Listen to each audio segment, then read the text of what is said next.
இன்னைக்கு மார்க்கெட் பார்த்தீங்கன்னா, ரொம்ப கீழ விழுந்துச்சு.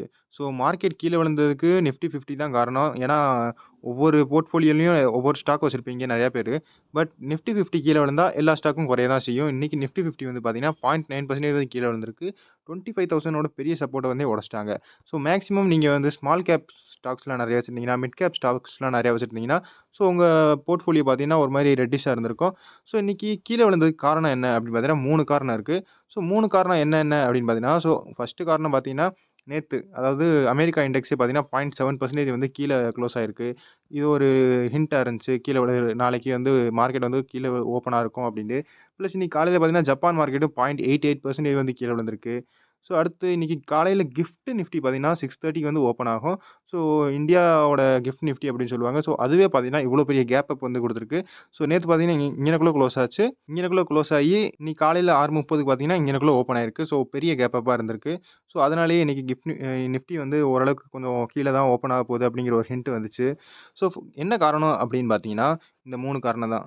இந்த 3 காரணம் தான் எப்பயுமே காரணமா இருக்கும். நிஃப்டி ஃபைனான்சியல் சர்வீசஸ், அதேமாரி ஐடி செக்டர், அப்புறம் பார்த்தீங்கன்னா, oil and gas. So first பார்த்தீங்கன்னா, ஐடி செக்டர்ல தான் ஓரளவுக்கு நல்லா அடி விழுந்திருக்கு.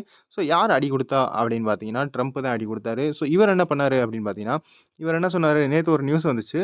என்ன சொல்லியிருக்காரு அப்படின்னு பார்த்தீங்கன்னா, அமெரிக்காவோட டெக் கம்பெனிஸ் இந்த Google, Amazon, அப்புறம் Microsoft, Apple இவங்கலாம் என்ன செய்றாங்க அப்படின்னு பார்த்தீங்கன்னா, சைனாவுல வந்து ஃபேக்டரிய பில்ட் பண்றாங்க. அதேமாரி இந்தியாலருந்து வந்து வொர்க்கர வந்து ஹையர் பண்றாங்க. அமெரிக்காக்காரங்களுக்கு வாய்ப்பு குடுக்க மாட்றாங்க. இந்தியாக்காரங்கள ஹையர் பண்றாங்க. ஃபேக்டரி பார்த்தீங்கன்னா, சைனால செட் பண்றாங்க. ஸோ அமெரிக்கால வந்து பார்த்தீங்கன்னா, அடி விழுகுது அப்படிங்கிற ட்ரம்ப் சொல்றாரு.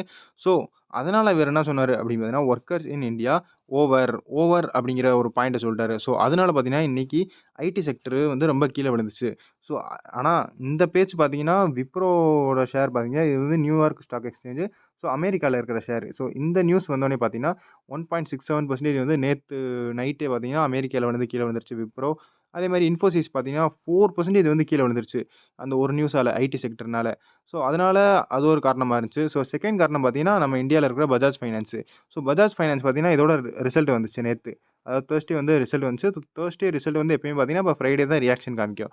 ஸோ அதுக்கு முன்னாடி என்ன நடந்துச்சு அப்படின்னு பார்த்தீங்கன்னா, ஸோ கம்பெனில மேனேஜ்மென்ட்டே என்ன சொல்ட்டாங்க அப்படின்னு பார்த்தீங்கன்னா, ஸோ பாருங்க Bajaj finance said that. So Bajaj finance மேனேஜ்மென்ட்டே என்ன சொல்ட்டாங்க அப்படின்னு பார்த்தீங்கன்னா, ஸ்ட்ரெஸ் வந்து இருக்கும். எதுல அப்படின்னு பார்த்தீங்கன்னா, 2 வீலர், 3 வீலர் செக்மென்ட்ல இருக்கும். பிளஸ் எம்எஸ்எம்இ செக்மென்ட்லயும் இருக்கும். அது வந்து குரோத் வந்து ஓரளவுக்கு கம்மியா தான் இருக்கும் அப்படிங்கிற ஒரு மாரி சொன்னாங்க. ஸோ அசெட் அண்டர் மேனேஜ்மென்ட் வந்து likely to be slow this financial year அப்படின்னு சொல்ட்டாங்க. ஸோ அவங்க மேனேஜ்மென்ட் கமெண்ட்ரியே பார்த்தீங்கன்னா, ஓரளவுக்கு கொஞ்சம் குறைச்சலா குடுத்தனால, இன்னைக்கு வந்து பஜாஜ் ஃபைனான்ஸ் வந்து ஓரளவுக்கு நல்லா கீழ விழுந்துருச்சு. பெரிய பெரிய புரோக்கர்லாம் பார்த்தீங்கன்னா, இந்த ஜேபி மார்கன் அப்புறம் அவங்க என்ன செஞ்சுட்டாங்க அப்படின்னு பார்த்தீங்கன்னா, டவுன் கிரேட் பண்ணிட்டாங்க. ஸோ ஷேர வந்து ஓரளவுக்கு கொஞ்சம் ரேட்டிங்க வந்து குறைச்சுட்டாங்க. ஸோ ரேட்டிங் குறைஞ்சா ஆட்டோமேட்டிக்கா வந்து பார்த்தீங்கன்னா, ஷேர் குறைய தான் செய்யும். ஸோ அதனால ஓரளவுக்கு இன்னைக்கு பஜாஜ் ஃபைனான்ஸ்னால பார்த்தீங்கன்னா, நிஃப்டி ஃபைனான்சியல் சர்வீசஸ் வந்து அடி வாங்கியிருக்கு. ஸோ நிஃப்டி ஃபைனான்சியல் சர்வீசஸ் பாருங்க 0.91% இது வந்து கீழ விழுந்திருக்கு. அதேமாரி நிஃப்டி ஐடி பார்த்தீங்கன்னா, 1.4% வந்து கீழ விழுந்திருக்கு. பிளஸ் 3வது காரணம் என்ன அப்படின்னு பார்த்தீங்கன்னா, ஸோ ரிலையன்ஸ் இண்டஸ்ட்ரீஸ் தான். ஸோ இதோட ரிசல்ட் எப்பருந்து வந்துச்சோ ஃப்ரைடே வந்துச்சு. ஸோ ஃப்ரைடேலருந்து பார்த்தீங்கன்னா, மண்டே, டியூஸ்டே ஃபுல்லா கீழ தான் விழுந்துகிட்டு இருக்கு. அப்போ இதனால பார்த்தீங்கன்னா, ஆயில் அண்ட் கேஸ் இன்னைக்கு பார்த்தீங்கன்னா, 1.96% வந்து கீழ தள்ளிருச்சு. ஸோ இதான் 3 காரணம். 3 காரணம் பார்த்தீங்கன்னா, எப்பயுமே ஃபைனான்ஸு, அப்புறம் ஐடி, அப்புறம் பார்த்தீங்கன்னா, ஆயில் அண்ட் கேஸ். ஸோ இந்த 3 காரணம் தான் எப்பயுமே மார்க்கெட்ட வந்து நிஃப்டி 50 வந்து கீழ கொண்டு வரும்.